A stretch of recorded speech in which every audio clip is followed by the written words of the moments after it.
निगम कल्पतरोर्गलितं सुखमुखात् मृतद्रव संयुतं पिबतं भागवतं रसमालयं मुहुरहो रसिका भुवि भावुका।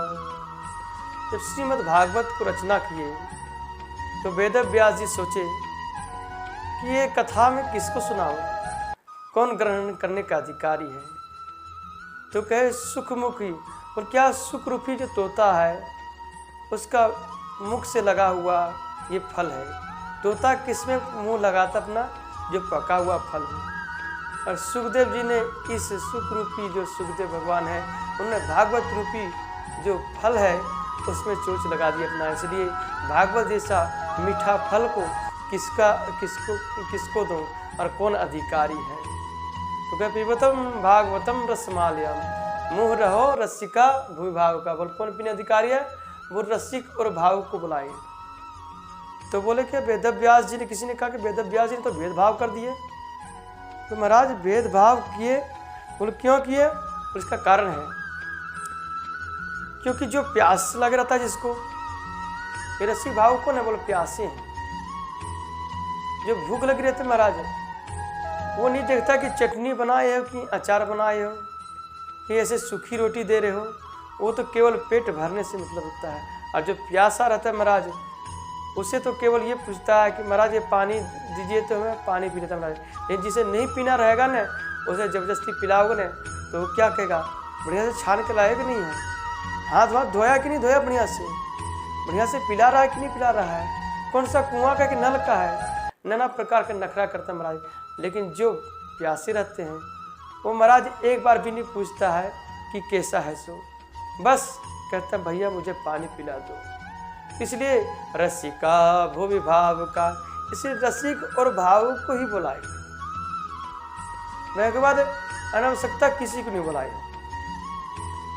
इसी तरह महाराज एक कथा आती है, एक बार त्रेता जुग माही शंभु गए कुंभज ऋषि पाई, संग सती जग जननी भवानी ऋषि पूजे अखिलेश्वर जानी।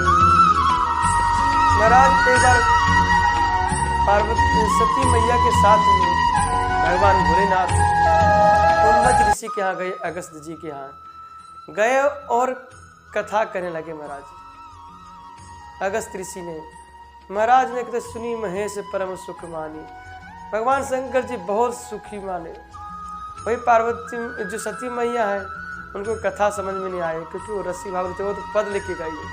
जो महाराज मान और प्रतिष्ठा लेके जाता है, पद को लेके जाता है महाराज, उसके समझ में नहीं आती कथा।